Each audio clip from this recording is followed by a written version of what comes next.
Hello दोस्तों, स्वागत है एग्जाम ब्रदर्स में। तो कैसे हैं आप सभी। आज मैं आप लोगों के लिए लेकर आ गया हूं क्लास 12 के मैथ्स का एक बहुत ही शानदार चैप्टर सारणिक डिटर्मिनेंट्स। तो आइए शुरू करते हैं बिना किसी देरी के। कॉपी और पेन निकाल लीजिए बाबू। और आज हमारा नया चैप्टर शुरू होने जा रहा है सारणिक डिटर्मिनेंट्स। इसके पहले मैंने अवयव को ख़त्म कर दिया है दोस्तों। अगर आपने अवयव का वीडियो नहीं देखा है तो जाकर आप देख सकते हैं। आपके चैनल पर प्लेलिस्ट तैयार हो गया है अवयव का। और उसके पहले मैंने आपको प्रतिलोम त्रिकोणमितीय फलन भी पढ़ा दिया है दोस्तों। तो अगर आपने वो वीडियो नहीं देखा है तो जाकर ज़रूर देखें और अपने तैयारी को हमेशा अच्छे से करें, हमेशा जारी रखें। ठीक है, आइए शुरू करते हैं सारणिक। देखिए, अगर आप अवयव की परिभाषा से अगर परिचित हैं दोस्तों तो आप समझते हैं कि अवयव क्या है। अवयव एक आयताकार क्रम विन्यास होता है, ठीक है, जिसमें अदिश राशियों को एक आयताकार क्रम विन्यास में सजाकर लिखा जाता है। लेकिन अगर हम बात करें कि अवयव में एक होता है वर्ग अवयव। वर्ग अवयव में क्या होते हैं, पंक्तियों की संख्या और स्तंभों की संख्या क्या होती है, समान होती है ना बाबू। यानी जिस अवयव में पंक्तियों की संख्या और स्तंभों की संख्या समान होती है उसे हम लोग वर्ग अवयव कहते हैं। तो किसी भी वर्ग अवयव के लिए, ठीक है, अगर हम वर्ग अवयव को अगर एक निश्चित संख्या से अगर संबंधित कराएं, उस वर्ग अवयव के लिए अगर हम एक निश्चित संख्या निकालें तो वही निश्चित संख्या हमारा क्या कहलाएगा, उस वर्ग अवयव का सारणिक कहलाएगा। यानी सारणिक जो होता है वो बस केवल किसका होता है, वर्ग अवयव का ही होता है दोस्तों। तो सारणिक जो है हमारा क्या होता है, वर्ग अवयव का। आप यहाँ डेफिनेशन देख सकते हैं बाबू। यहाँ कह रहा है कि प्रत्येक वर्ग अवयव को एक संख्या द्वारा संबंधित करा सकते हैं। यानी कोई भी वर्ग अवयव हो, चाहे 1 कोटि वाला हो, 2 कोटि वाला हो, 3 कोटि वाला हो, ठीक है, उसको हम एक संख्या द्वारा संबंधित करा सकते हैं जिसे वर्ग अवयव का सारणिक कहते हैं। और वह संख्या अद्वितीय होता है। अद्वितीय मतलब ना कि बस केवल एक ही होता है, कोई दूसरा नहीं होता है बाबू। ठीक है, अगर मान लो हमारे पास ए वर्ग अवयव है तो एक वर्ग अवयव के सारणिक को हम लोग डिटर्मिनेंट ए या फिर डिटर्मिनेंट ए या डेल्टा से सूचित किया जाता है। ये आपका मॉड ए नहीं लिखा हुआ है बाबू, ठीक है ना। ये आपका ऐसे दो लाइन के बीच में अगर ए लिखा हुआ है तो इसका मतलब हुआ डिटर्मिनेंट ए। क्लियर है। चलिए एग्जाम्पल लेके मैं आपको समझाने का प्रयास कर रहा हूँ। चलिए, मेरे पास एक वर्ग अवयव है, मान लीजिए 6। क्या है बाबू, 6 है, ठीक है ना। और इसका मुझे सारणिक ज्ञात करना है, ठीक है ना। तो सारणिक जब हम ज्ञात करेंगे तो इसे लिखेंगे डिटर्मिनेंट ए।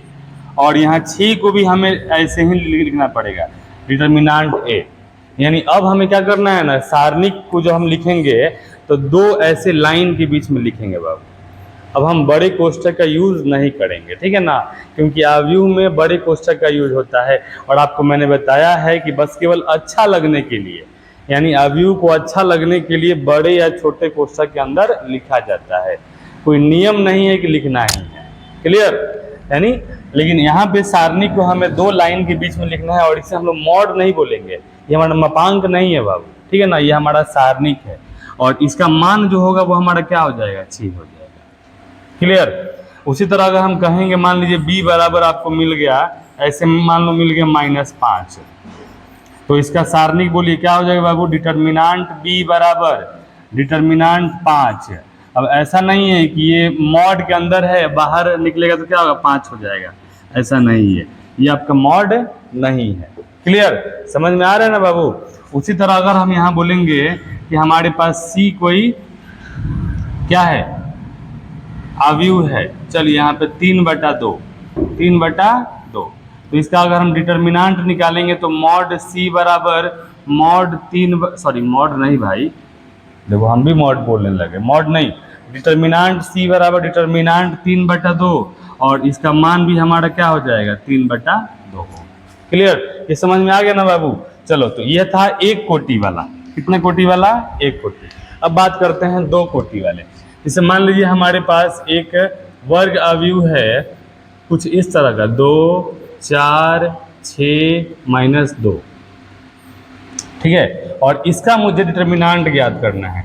तो ये हमारा डिटर्मिनेंट ए हो गया बाबू।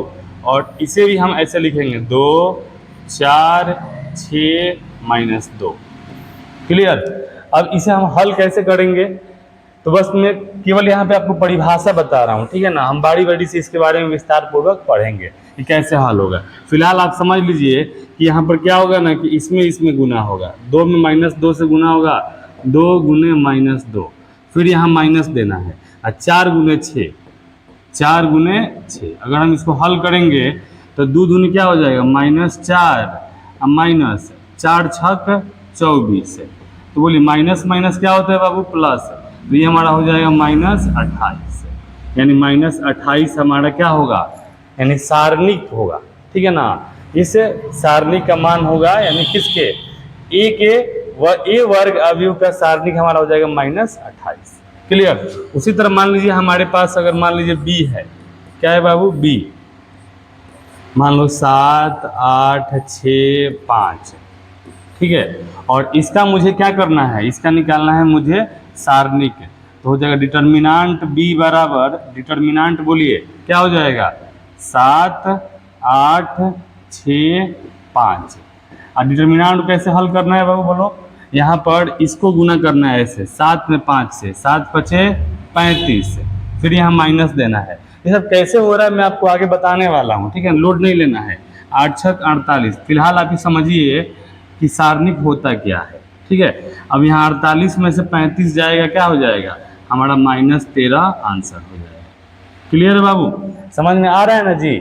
चलिए उसी तरह अगर हम बात करें, ठीक है, कि हमें अगर 3 गुने 3 कोटि का अगर मिल जाए, मान लीजिए आपको मिल गया 1 2 3 4 5 6 7 8 9, ये हमारा क्या है, 3 गुने 3 कोटि का वर्ग अवयव है, और इसका मुझे सारणिक निकालना है बाबू। तो इसका सारणिक कैसे निकलता है बोलिए, डिटर्मिनांट ए बराबर, ये हमारा हो जाएगा डिटर्मिनांट बोलिए 1 2 3 4 5 6 7 8 9। और फिर अगर इसको हमें हल करना होगा तो कैसे हल करेंगे बाबू, तो देखो इसको हल करने का हमारे पास 6 तरीका है। यानी या तो आप R1 का अनुदिश विस्तार करो, R2 R3, या फिर C1 C2 C3। ये मैं आगे आपको बताने वाला हूँ कैसे कैसे होगा। फिलहाल आप यहाँ समझिए कि यानी यहाँ पर इस वर्ग अवयव का सारणिक क्या होगा, ठीक है। तो अगर मैं R1 का अनुदिश विस्तार करूँ तो हमारा हम एक को ले लेंगे, और एक का ये स्तंभ गायब और ये पंक्ति गायब, तो ये बचा है ना 5 6 8 9। तो 5 6 8 9 को आपस में गुना करिए, क्या हो जाएगा 9 5 45 -8 6 48। फिर बाबू ले लो किसको, 2 को, ये हमारा हो जाएगा -2, और 2 को लेंगे तो 2 का स्तंभ गायब और 2 का पंक्ति गायब, तो क्या बचेगा 4 6 7 9। तो गुना करिए, 9 चौका 36 और -7 छक 42। फिर अब की बार लेंगे प्लस में, ये हमारा 3 हो जाएगा, और 3 को लेंगे तो बोलो क्या हो जाएगा, बोलिए आप लोग। 3 को लेंगे तो ये स्तंभ गायब और ये पंक्ति गायब, तो ये हमारा ये 4 को बचेगा, और चौका 32 माइनस ये हो जाएगा 7 5 35। अब इसको हल करिए आप, हल करने तो आता होगा ना जी। चलिए ये हमारा हो जाएगा 1 गुने 48 में से 45 जाएगा -3, और ये -2 गुने 42 में से 36 जाएगा -6, और ये हो जाएगा +3 गुने 35 में से 32 जाएगा -3। अगर हल करेंगे तो ये 3 एकम -3 हो जाएगा, माइनस माइनस प्लस 6 दूनी 12 और 3 के -9, तो -9 -3 हो जाएगा -12 और +12, ये हमारा हो गया, दोनों कट जाएगा बाबू, तो आ गया हमारा 0 आंसर। क्या आ गया, 0 आंसर। यानी ये हमारा देखिए इस वर्ग अवयव का सारणिक क्या हो गया 0, इस वर्ग अवयव का सारणिक क्या आ गया -13। उसी तरह इस वर्ग अवयव का सारणिक क्या आया -28। उसी तरह आप यहाँ देख सकते हैं कि इस वर्ग अवयव का 6, इस वर्ग अवयव का -5, इस वर्ग अवयव का 3/2। यानी कहने का मतलब ये है दोस्तों कि जो सारणिक होता है वो किसका होता है बाबू, वो केवल वर्ग अवयव का होता है। और सारणिक को हम लोग जैसे मान लो अगर ए वर्ग अवयव का सारणिक अगर हमें निकालना है तो उसे हम डिटर्मिनांट ए लिखेंगे, या फिर इसको भी हम लोग डिटर्मिनांट ए ही पढ़ते हैं या फिर इसको डेल्टा से भी सूचित किया जाता है। और आप यहाँ देख रहे हैं कि हर वर्ग अवयव को एक संख्या से हम लोग संबंधित करा रहे हैं बाबू। आप यहाँ देख सकते हैं कि हर वर्ग अवयव का एक संख्या आ रहा है कि नहीं आ रहा है, देखिए ना यहाँ पर हर वर्ग अवयव का एक क्या आ रहा है, संख्या आ रहा है। तो यानी हम यहाँ पर सारणी का परिभाषा ऐसे दे सकते हैं कि प्रत्येक वर्ग अवयव को एक संख्या द्वारा संबंधित करा सकते हैं, जिसे वर्ग अवयव का सारणी कहते हैं, और वह संख्या क्या होता है, अद्वितीय होता है बाबू। क्लियर। तो यहाँ पर मैं बस केवल आपको सारणी की परिभाषा के बारे में बता रहा हूँ कि सारणी है क्या। और फिलहाल आप यहाँ समझ लीजिए कि सारणी जो होता है ना, केवल वर्ग अवयव का होता है। ठीक है। अगर मान लीजिए हमारे पास ए अगर कोई वर्ग अवयव है तो ए वर्ग अवयव के सारणी को हम क्या बोलेंगे बाबू, ए वर्ग अवयव के सारणी को हम बोलेंगे डिटर्मिनांट